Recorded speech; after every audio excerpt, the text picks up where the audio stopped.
It's now my honor to introduce our student speaker and Doctorate of Education graduate, Kempton Freeman.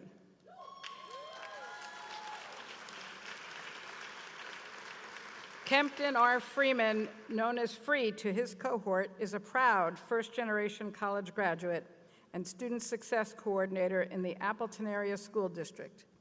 Raised in St. Louis, Missouri, his journey from adversity to academic achievement reflects resilience, focus, and a deep commitment to student growth. He holds a bachelor's degree in business management from Lakeland University and a master's degree in K-12 educational leadership from the University of Wisconsin-Oshkosh. He has now earned his doctorate in K-12 educational leadership and superintendency. Kempton's life and work serve as a reminder that being born into survival mode does not define your destiny. You can still rise, lead, and live with purpose.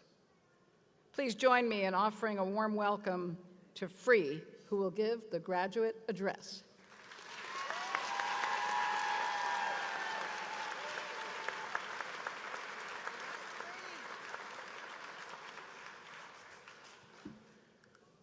First and foremost, before I start, my city went through a tragedy yesterday. So say some prayers and send some condolences to those families who lost people. But the impact that happened in those tornadoes in my city, especially on the north side where I stayed my whole life, just wanted to say that before I started. So, good afternoon, everyone. Good afternoon. I feel like I got to pull the president. Good afternoon, everyone. Good afternoon. Thank you. To the families, mentors, faculty, staff, and most importantly, to my fellow graduates. Thank you for being here. My name is Kempton Freeman. To my cohort, I'm known as Free. Today isn't just about a degree or title. It's about the nights we almost quit, and yet here we are. I was born into St. Louis, Missouri, born into circumstances where survival wasn't just a word, it was a way of life. My mom had me when she was just 14 years old, still a child herself. I couldn't imagine the fear she must have felt, the pressure, the whispers, but yet she still chose me. And I'm standing here today because of her. I love you, Mama. So.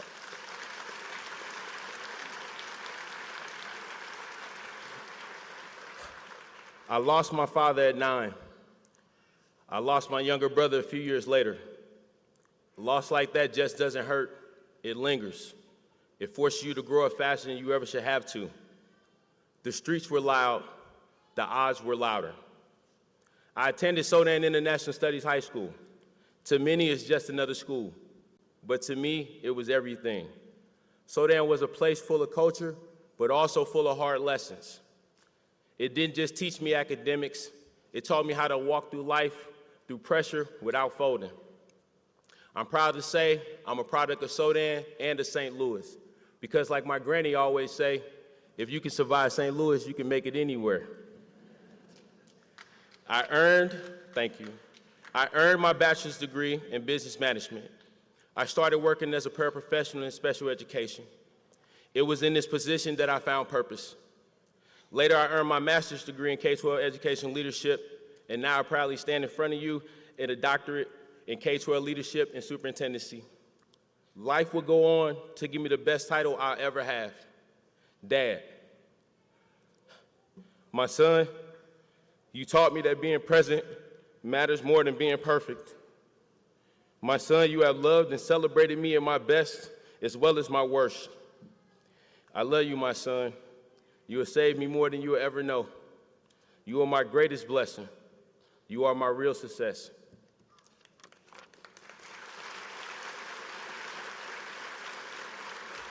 I made it through that. But make no mistakes, I wasn't the first choice. I wasn't born with a seat at the table waiting for me. I built one with every scar, with every lesson, with every closed door. 'Cause see, a black boy from St. Louis, I was expected to fail, to drop out, get locked up, disappear, because black boys aren't given the grace to stumble. Black boys aren't given the space to heal. But what I've learned is what some call aggression is often unhealed pain that never had a chance to be addressed. What some call a threat is often unmatched potential just waiting to be nurtured. And what some overlook is often exactly what the world needs the most. See, black culture is the only culture this country asks to forget its pain. Others are told, remember. We are told, move on. But I can't, because my story, our stories, are too influential to be erased. And this doctorate isn't just mine. It belongs to every black boy who was counted out, every student who felt unseen, and every dreamer who was told to give up. I used to think success meant running far away from where I came from. Now I know success means using where I came from to build something bigger than myself. And to Sandy, Mark, Kelly, my siblings, my family and friends, thank you for being a part of my village. Your love, your prayers, your belief in me carried me through seasons when giving up seemed easier. And I carry all of you with me today. And to my cousin, Avery Freeman Harris, you're up next, doctor. And I'm saving a seat at the table right next to me for you. So, what became of that boy born to the 14-year-old girl? The one who carried the weight before he understood what it meant? The one that was told to be strong before he was allowed to be a child? He became a man who leads with compassion, who builds with purpose, who shows up when it matters, who turned his pain into purpose. And that 14-year-old girl, my mama, is sitting in this theater right now watching her son speak on a stage like this for the very first time.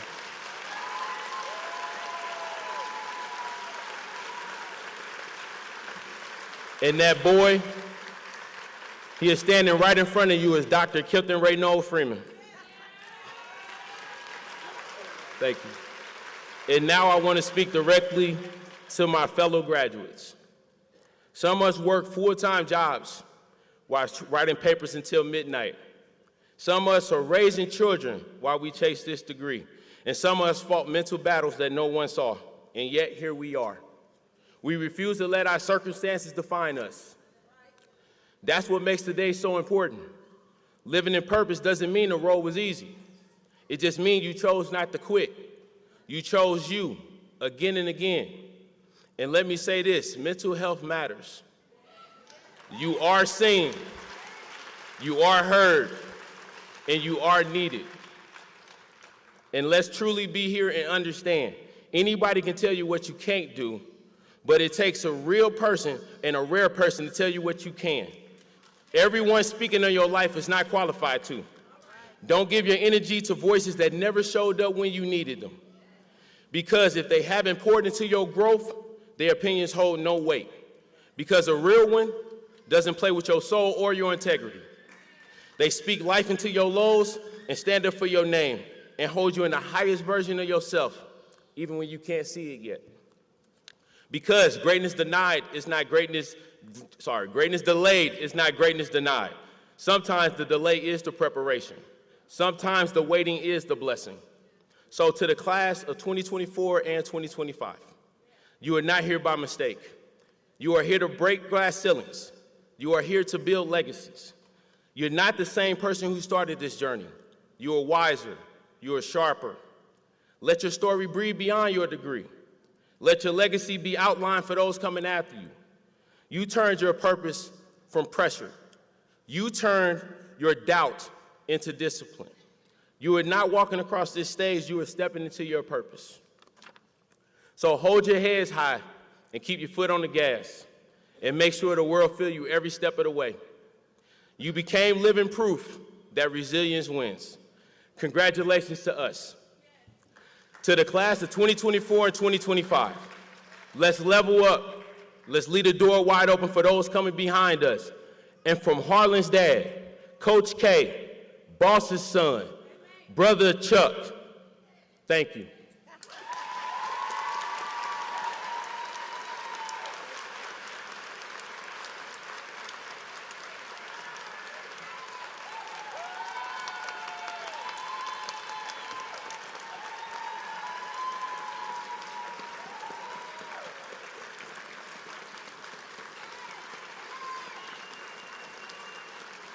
Thank you, Free.